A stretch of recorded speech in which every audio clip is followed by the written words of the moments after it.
Folks have plenty enough problems that they need their president to focus on. You know what? Instead of a wall. That wall ain't gonna stop them. If there was one thing for which Donald Trump was judged and damned, it was his constant reference to, we're going to be a beautiful wall, going to build a wall. He talked about it all the time. I remember them thinking, why does he keep going on about this wall for? It seems like he's really emphasizing its significance. Well, now that very wall is being used in Kamala campaign videos. That very wall is going to continue to be funded. That very wall is becoming almost central to Kamala's message as she campaigns.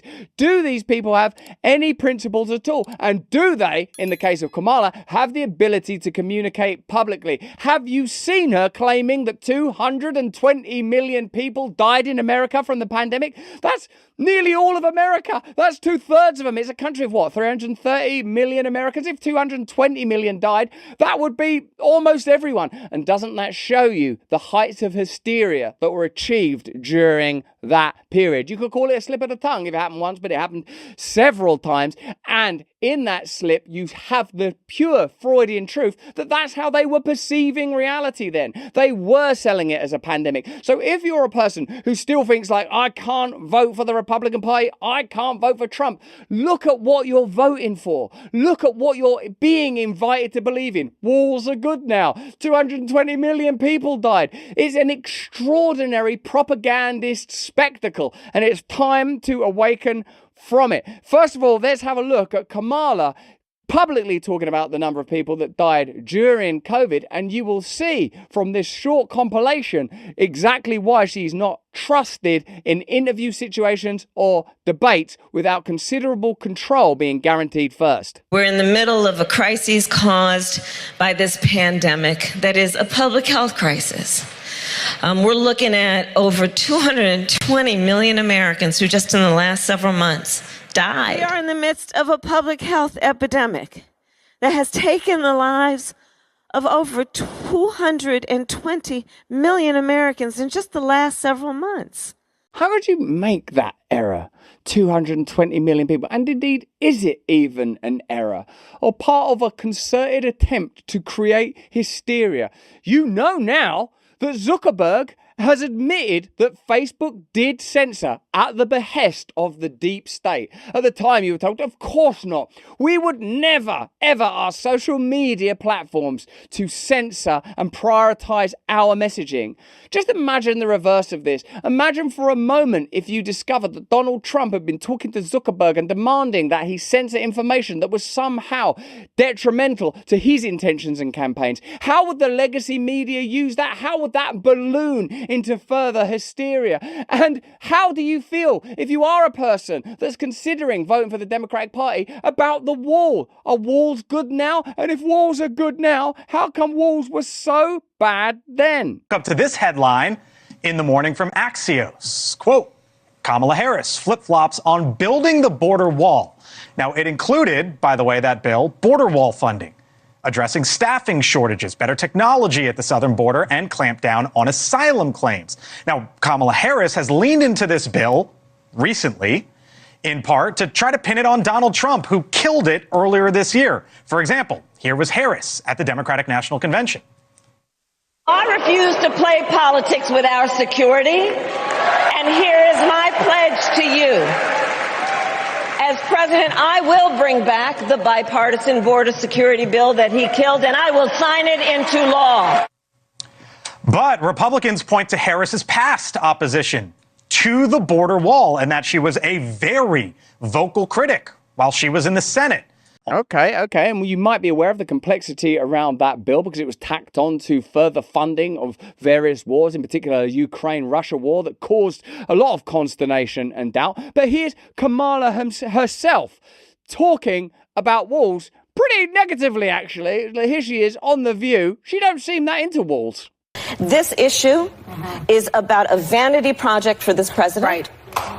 And it is a problem of his own making. Right. And listen, when I travel this country, folks have plenty enough problems that they need their president to focus on. You know what? Instead of a wall that, by the way, because I was a prosecutor for many years, including the Attorney General of California, I specialize on transnational criminal organizations. Yeah.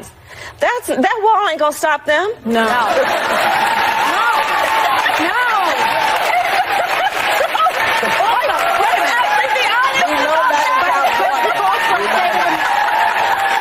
need to build a wall. This is a crisis of his own making. And by definition, just plain speak, basic English language definition, it is not an emergency. What's going to end up happening is that he will end up, without any question, if he proceeds, we're going to be looking at a situation where, in particular, homeowners and landowners in places like New Mexico and Texas are probably going to look at government taking their land. We're looking at military resources being focused, again, on the president's vanity project instead of focused on real national security issues. It's the president's vanity project. You know, I mean, listen, if we deconstruct, get the pun, deconstruct wall. Don't do interviews. Don't do any live interviews. I think you want that mic mute button on.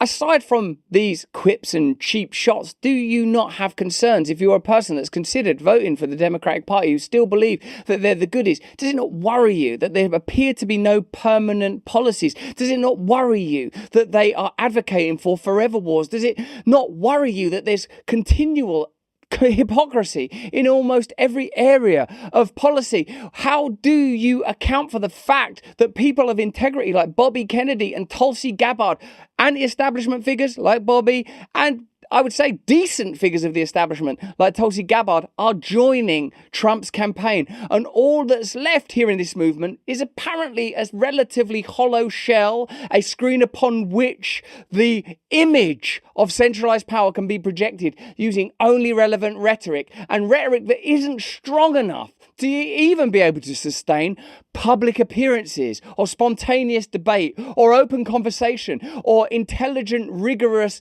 vigorous inquiry into the nature of the policies being put forth. You would think that when they're talking about walls, for example, they'd go, listen, it's a bit mad that we're like going to fund this wall now, because obviously you're well aware that during Trump's campaign we condemned, vilified, ridiculed and hated him because of this wall. Now listen, I don't even know whether or not a wall is the right thing to do. I mean, if you thought a wall was wrong then, isn't a wall wrong now? What's your perspective on migration? What do you think happens as a result of migration? How do you think it affects working communities? How do you think it affects a culture?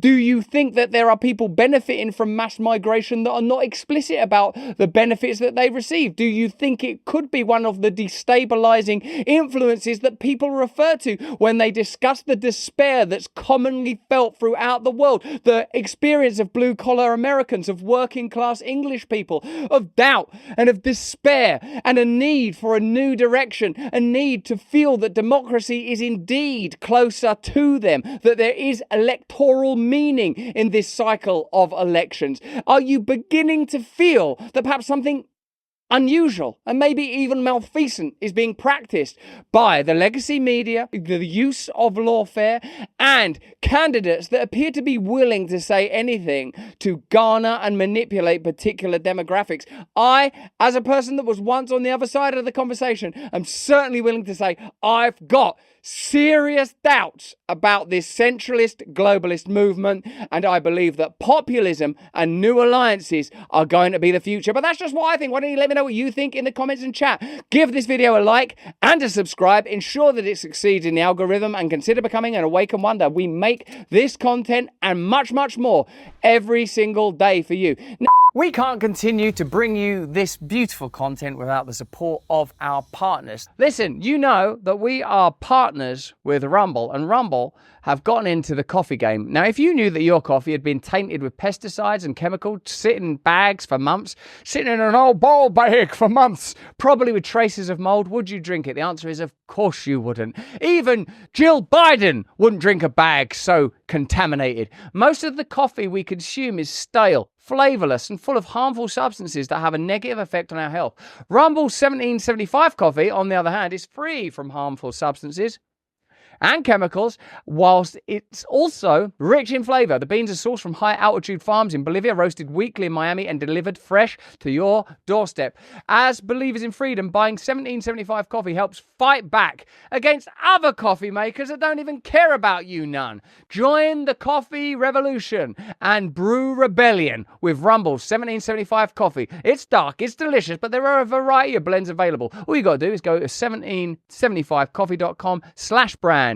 Use the code BRAND right now to get your 15% off. You can click that. There's stuff available whether you're in the Wake and Wonder chat or in the Rumble chat. It's pretty bloody good coffee. I'll tell you that right now. And I say that as an Englishman for whom the date 1775 is a very painful thing to reflect on.